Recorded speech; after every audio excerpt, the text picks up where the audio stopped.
بسم اللہ الرحمن الرحیم۔ گمنام ہیرو کے معزز ناظرین السلام علیکم۔ دوستو لائک ضرور کر دیا کریں، شکریہ۔ آئیے چلتے ہیں کہانی کی طرف۔ نریش کے دفتر میں لگنے والی آگ میں تمہارا ویڈیو کیسٹ بھی جل گیا ہے، کیونکہ آج بیلا سنگھ نامی لڑکی کو تمہارے پیچھے لگایا گیا ہے۔ وہ اس وقت بنی سمری اسی ہوٹل کے نچلے فلور پر چکراتی پھر رہی ہے۔ اسے بہت شدت سے تمہاری تلاش ہے۔ بات واضح ہونے کے باوجود میں ایسا بن گیا جیسے رینا کی باتوں نے مجھے الجھا دیا ہو۔ میں کچھ نہیں سمجھ سکا۔ کھل کر بتاؤ کہ تم کیا کہنا چاہ رہی ہو۔ تمہاری فلم جل کر ضائع ہو گئی، تم نئے پنچھی ہو۔ نریش جی نے پوچھ گچھ کر کے اپنا اطمینان کر لیا کہ ناگر کا اور تمہارا کوئی میل نہیں تھا۔ اب تم پاکستان جا کر اسے منحرف ہو جاتے ہو تو تمہیں بلیک میل نہیں کیا جا سکتا۔ نریش جی نے تمہیں دہلی میں روک کر بیلا سنگھ کو تمہارا نام دے دیا ہے۔ وہ تمہارے ساتھ وہی کھیل کھیلے گی جو میں نے پہلی ملاقات میں کھیلا تھا۔ کمرہ اور کیمرے تیار ہوں گے، تمہاری اور بیلا کی فلم تیار ہوتے ہی تمہیں پاکستان جانے کی اجازت مل جائے گی۔ تم جیسے کام کے آدمی کو ہم کھونا نہیں چاہتے، ہر حال میں اپنا کارکن بنانا چاہتے ہیں۔ آخری دو فقرے اس نے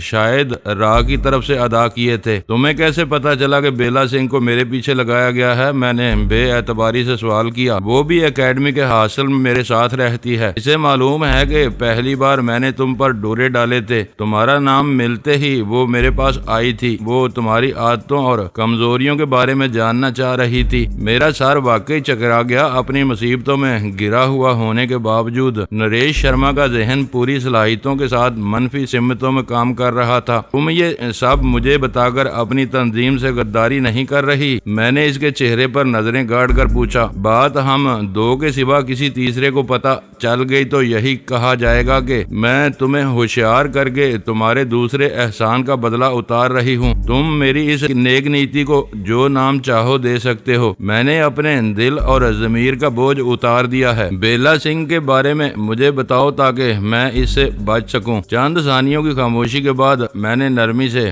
کہا، وہ سکھنی ہے، ہمارے گروپ کی سب سے زیادہ سڈول اور خوبصورت لڑکی ہے۔ جدھر سے گزرتی ہے نگاہیں اس کی طرف اٹھ جاتی ہیں۔ بہت بے باک اور منہ پھٹ ہے، شریف اور ڈرپوک قسم کے دفتری ساتھی اس سے بات کرتے ہوئے گھبراتے ہیں۔ خوبصورت اور بے باک تو تم بھی ہو۔ میں نے لمحہ بار سوچنے کے بعد کہا، تم نے مجھے مسحور کر دیا تھا۔ اس وقت تم بے خبر تھے، اب میں تمہیں ہوشیار کر رہی ہوں۔ اسے دیکھ کر تم مجھے بھول جاؤ گے۔ اس مخبری پر تمہارا شکر گزار ہوں۔ تم نے کئی باتیں صاف کر دی ہیں۔ اگر تم مجھے یہ سب نہ بتاتی تب بھی بیلا سنگھ کامیاب نہیں ہو سکتی تھی۔ میں عہد کر چکا ہوں کہ اب یہاں کی ہر عورت کے تریا چلیتر سے دور رہوں گا۔ تم چاہو تو اسی وقت نیچے جا کر اسے دیکھ سکتے ہو۔ وہ گلابی ساڑی میں شولہ جوالا بنی گھوم رہی ہے۔ اسے گھومنے دو، ایک دو روز میں وہ خود ہی تھک جائے گی۔ میں شام کو نیچے جانا چھوڑ دوں گا۔ وہ میرے لیے کب تک مہنگے کمرے کرائے پر لیتے رہیں گے؟ ایسی کوششوں پر راہ والے ایک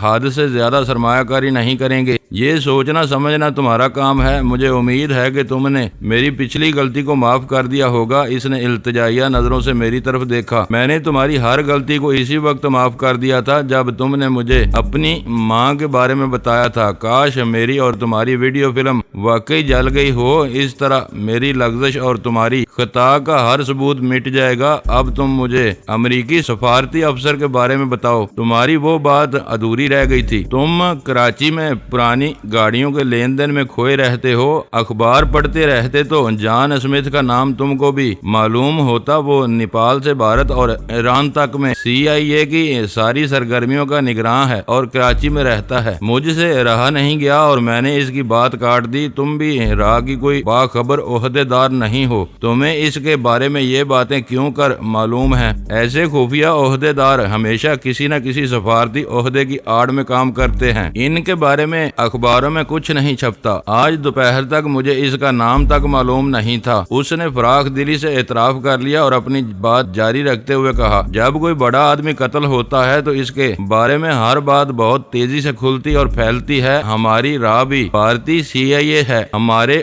عہدیدار ایسی باتوں سے باخبر رہتے ہیں۔ ان سے پتہ چلا ہے کہ جان ہفتہ بھر پہلے اپنی چھٹیاں گزارنے کے لیے دہلی آیا تھا۔ کل شام تک وہ ہوٹل کے باہر میں بیٹھا ہوا تھا، پھر غائب ہو گیا۔ دن بھر اس کے لیے فون آتے رہے لیکن اس کے کمرے سے کوئی جواب نہیں ملا۔ 4 بجے دہلی میں امریکی سفارت خانے کا فرسٹ آفیسر ہوٹل میں سمراٹ پہنچا۔ اس کے اما پر ماسٹر کی سے جان کا کمرہ کھولا گیا تو دروازہ اندر سے بلٹ نہیں تھا۔ مسحری کے قریب وہ مردہ حالت میں پڑا ہوا تھا۔ اندازہ ہے کہ پچھلی رات اسے اپنے بستر پر سونا نصیب نہیں ہو سکا کیونکہ مسحری کا بستر بے شکن تھا۔ راہ کے دفتر میں آگ اور ناگر کے قتل کی طرح یہ بھی بہت بڑی واردات ہے، اس کے کیا اسباب ہو سکتے ہیں؟ میں نے محتاط انداز میں پوچھا۔ لاش پر کوئی زخم ہے نہ، لاش نیلی ہوئی ہے۔ موت کا اصل سبب پوسٹ مارٹم کے بعد سامنے آئے گا۔ پھر تم نے اسے قتل کیسے قرار دے دیا؟ وہ دل کے دورے سے بھی مر سکتا ہے، میں نے اعتراض کیا۔ میں سنی سنائی باتیں بتا رہی ہوں، وہ دل کا مریض نہیں تھا۔ پہلا دورہ اتنا شدید نہیں ہوتا کہ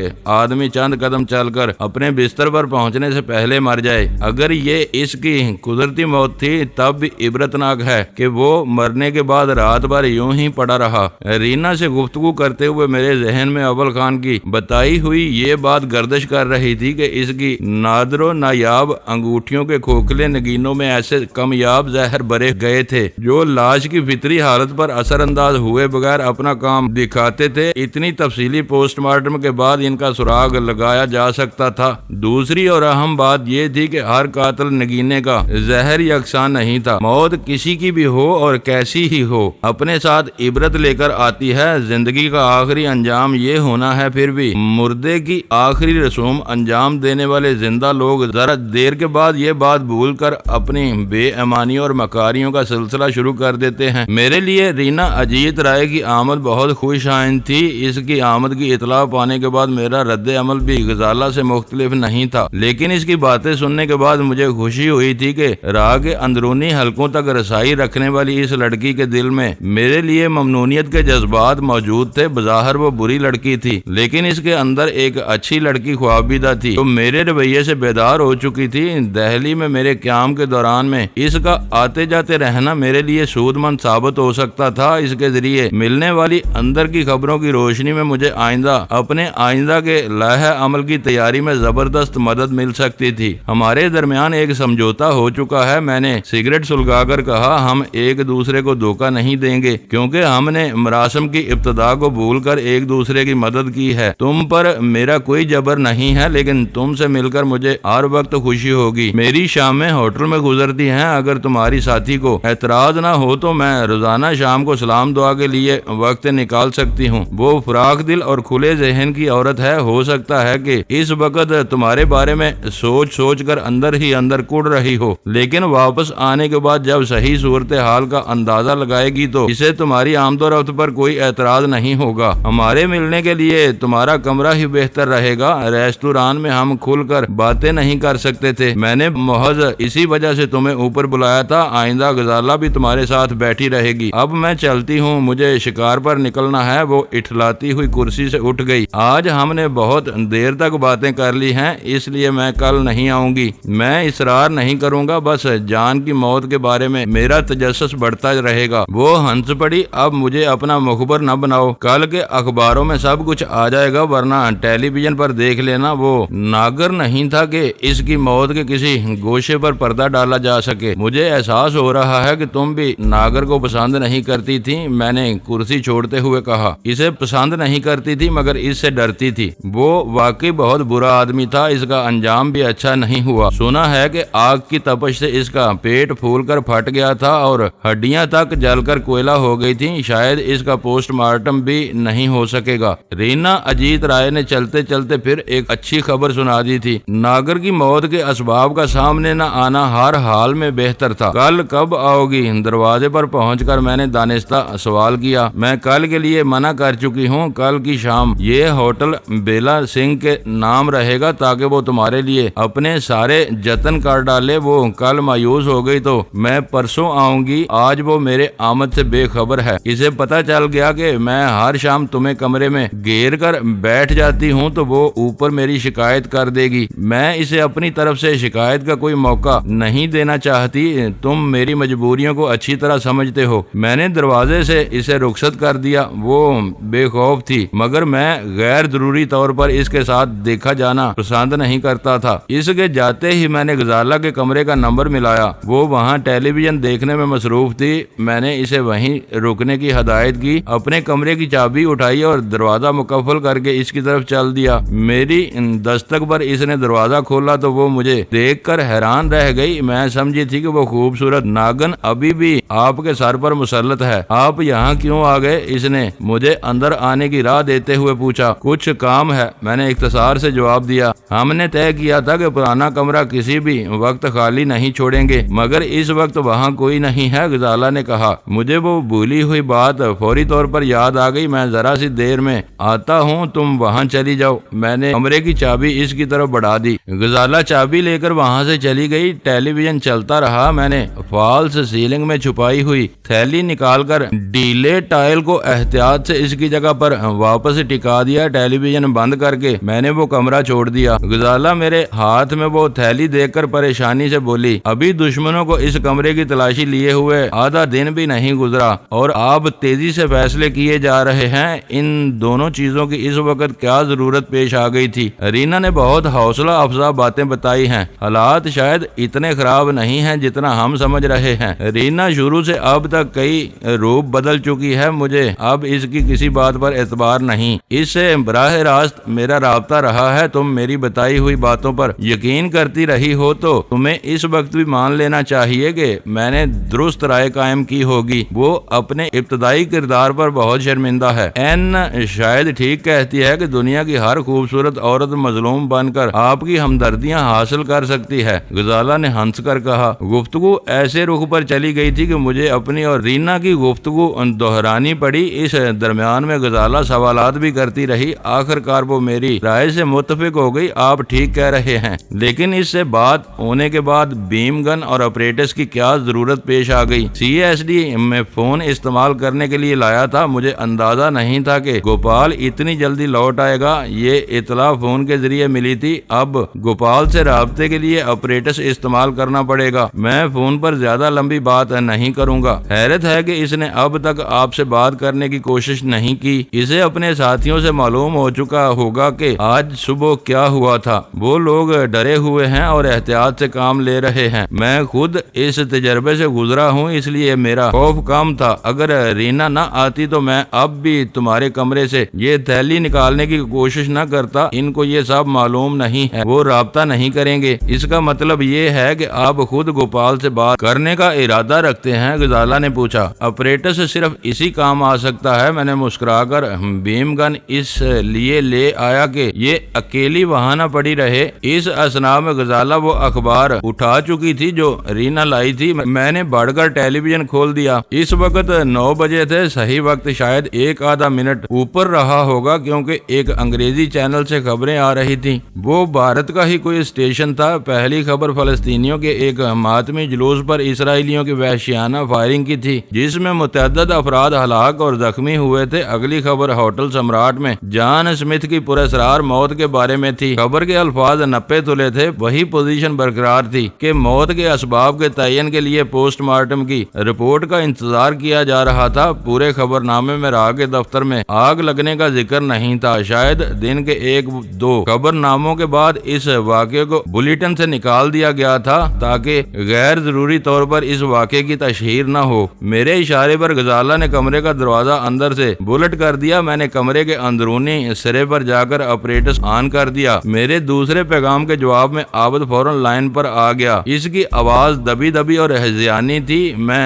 سن رہا ہوں۔ یہ تم کیا کر رہے ہو؟ اسے بند کر کے کہیں دور پھینک دو۔ اس وقت تم سنگین خطرات سے دوچار ہو۔ اوور سہ پہر تک میں تم سے زیادہ دہشت زدہ بلکہ سکتے کی حالت میں تھا۔ اب یہ جمود ٹوٹ چکا ہے۔ خطرہ ضرور ہے مگر اتنا سنگین نہیں ہے جتنا تم سمجھ رہے ہو۔ تمہارے کام کی کیا رپورٹ ہے؟ اوور وہ دہلی واپسی پر مصر ہو گئی تھی۔ بہت مشکل سے اسے مال آگے لے جانے پر آمادہ کیا ہے۔ تم اتنے مطمئن کیوں ہو؟ اوور کچھ خبریں ملی ہیں جن سے اندازہ ہو رہا ہے کہ وہ کس سمت میں سوچ رہے ہیں۔ سرلا کا کیا حال ہے؟ اوور وہ پلاسٹر اور دواؤں کے ساتھ گھر آ گئی ہے۔ کیا تم نے اس کی خیریت جاننے جاننے کے لیے رابطہ کیا ہے۔ اوور، مجھے کچھ اندازہ نہیں کہ یہاں سے کب جانا پڑ جائے، اس سے پہلے میں آخری کام کی تیاری کرنا چاہتا ہوں، اس کے لیے ملاقات ضروری ہے۔ میں نے اپنی بات مکمل کر کے خاموشی اختیار کی اور اس نے ریڈیو ٹرانسمیشن کے روایتی اصول کے تحت بولنا شروع کر دیا۔ اس وقت تم ہوٹل کے جزیرے میں گرے ہوئے ہو، ہم وہاں سے نکل چکے ہیں، دور سے جائزہ لیا جا رہا ہے جب تک ہم اپنا اطمینان نہیں کر لیتے۔ ایسی ملاقات خطرناک ہوگی، تم 2-4 روز کے لیے اس رابطے کو بھی بھول جاؤ، مناسب وقت پر میں خود ملنے کی کوئی راہ نکال لوں گا۔ میں نے خشک لہجے میں وہیں بات ختم کر دی۔ غزالہ قریب کھڑی شاکی نظروں سے میری طرف دیکھ رہی تھی۔ اپریٹس آف ہوتے ہی وہ بول پڑی، میں اس کی ہم خیال ہوں، آپ کو اندازہ نہیں ہے کہ ہمارے دشمن کتنے خطرناک ہیں، وہ لوگ یہاں بہت عرصے سے رہ رہے ہیں، اس اونچ نیچ کو ہم سے بہتر سمجھتے ہیں، ہمیں ان کی رائے کا احترام کرنا چاہیے۔ یہ تجربے وغیرہ کی بات نہیں ہے، طریقہ کار کا فرق ہے۔ وہ دامن بچا کر چلنے کے عادی ہیں، میں کانٹوں کو روند دینا چاہتا ہوں۔ یہ خودکشی کا راستہ ہے، میں آپ کو اس پر نہیں چلنے دوں گی، غزالہ نے قدرے سختی سے کہا، اور میں بے بسی سے اسے گھور کر رہ گیا۔ اسی وقت فون کی گھنٹی بجنے لگی۔ آپریٹر نے میری اجازت پا کر کال ملا دی۔ میں نے فوراً CSD آن کر دی۔ میں معافی چاہتا ہوں، دوسری طرف سے عابد کی برائی ہوئی آواز سنائی دی۔ شاید میرے مشورے تمہیں گراں گزرے ہیں، مگر میں التجا کر رہا ہوں کہ اب بھول کر بھی آپریٹس استعمال نہ کرنا۔ ابھی G4 نے اطلاع دی ہے کہ شہر میں کئی ریڈیو اسکیننگ حرکت میں آ گئی ہے۔ ہر وین اپنے احاطۂ عمل میں ہونے والی ہر ریڈیائی گفتگو کو پکڑ سکتی ہے۔ انہوں نے ایک بار ہماری گفتگو سن لی تو دنیا کی کوئی طاقت ہمیں اور تمہیں نہیں بچا سکے گی۔ اس اہم اور بروقت اطلاع کا شکریہ، میں نے تشکر امیز لہجے میں کہا۔ یہ اندھیرے میں چلائے جانے والے تیر ہیں، جو بھی ان کی ذات میں آ گیا واقعی مارا جائے گا۔ اب میں آپریٹس استعمال نہیں کروں گا۔ یہ ایوییشن ریسرچ سینٹر والوں کی گاڑیاں ہیں، شہر میں چھپے ہوئے دشمن کے ایجنٹوں کا کھوج لگانے کے لیے کبھی کبھار گشت پر نکلتی رہتی ہیں۔ وہ فون پر وضاحت کر رہا تھا، آج ARC کی سب گاڑیاں دہلی کی سڑکوں پر نکل آئی ہیں، ہو سکے تو اپنی دوسرے ایجنسیوں کے آدمیوں کو بھی خبردار کر دو۔ میں نے مشورہ دیا، ایسا نہ ہو کہ وہ بے خبری میں پکڑے جائیں۔ میں سخت فکر مند ہوں، دیکھتا ہوں کہ کیا کیا جا سکتا ہے۔ اس کی آواز سے وحشت اور تشویش جھلک رہی تھی۔ فون پر بھی زیادہ بات نہ کرنا، اس وقت خاموشی اور پسپائی سب سے بہترین راہ ہے۔ مجھے خوشی ہوئی کہ میں اپنا پیغام واضح کرنے میں کامیاب ہو گیا۔ فی ایمان اللہ، اس نے فون بند کر دیا۔ وہ چند لمحے پہلے یہی بات اپنے طور پر کہہ رہا تھا تو آپ نے اسے ماننے سے انکار کر دیا تھا۔ ریسیور رکھتے ہی میرے کانوں میں غزالہ کی ہلکی سی طنزیہ آواز آئی۔ وہ دونوں باتوں میں بہت فرق تھا۔ پہلے وہ میرے ذاتی مفاد اور بچاؤ کے لیے تجویز پیش کر رہا تھا، اگر انہیں ہم پر شبہ ہوتا تو ARC کی گاڑیاں شہر پر یلغار نہ کرتی، ایک وین خاموشی سے ہوٹل کے آس پاس کھڑی کر دی جاتی اور ساری گفتگو پکڑی جاتی۔ وہ پورے شہر کے گشت پر نکلے ہیں۔ اس وقت انہیں ایسے لوگوں کی تلاش ہے جو پیغام رسانی کے لاسلکی ریڈیائی آلات استعمال کر رہے ہیں۔ یہ ایک عمومی خطرہ ہے، آپریٹس کا استعمال جاری رکھنے کی صورت میں ہم پھنس سکتے ہیں۔ میں ہر معقول بات کو کسی حیل و حجت کے بغیر تسلیم کر لیتا ہوں۔ خدا کا شکر ہے کہ اسے بروقت صحیح اطلاع مل گئی اور اس کی بات آپ کی سمجھ میں آ گئی۔ ARC ایک نیا نام تھا جو میرے سامنے آیا تھا۔ راہ والوں کا پورا نام ریسرچ اینڈ انالیسس ونگ تھا۔ ARC ایوییشن ریسرچ سینٹر کا مخفف تھا۔ یوں محسوس ہو رہا تھا جیسے بھارت کے سربراہ آوردہ لوگ جاسوسی اور سراغ رسانی کے لیے ریسرچ یا تحقیق کی آڑ استعمال کرنے کے شوقین ہوں۔ میرے نزدیک ان کی نئی مہم کی سمت بالکل صحیح تھی۔ اس شہر میں رونما ہونے والے واقعات نے انہیں ہلا کر رکھ دیا تھا۔ ان کے خیال میں غیر ملکی ایجنٹوں کا کوئی گروہ شہر میں اچانک فعال ہو گیا تھا۔ ایسے زیر زمین گروہوں کے اراکین حفاظتی نقطہ نظر سے ایک دوسرے سے الگ تھلگ اور بکھرے ہوئے رہتے ہیں۔ ضرورت پڑنے پر وہ پیغامات کے تبادلے کے لیے مخصوص فریکوینسی والے آپریٹس استعمال کرتے ہیں۔ ان کو پکڑنے کا بہترین ذریعہ ریڈیو فریکوینسی اسکینرز ہی ہو سکتے ہیں، جنہیں وہ میدان میں لے آئے تھے۔ IB والوں کی کارکردگی قابل تعریف تھی کہ ARC والوں کا وہ قدم ان سے پوشیدہ نہیں رہ سکا تھا۔ دہلی جیسے وسیع و عریض شہر میں وہ کل 3 نفوذ تھے تھے مگر ہر قابل ذکر موقع پر وہ عقابی انداز میں آس پاس منڈلاتے رہتے تھے۔ میرے اور غزالہ کے درمیان ہلکی سی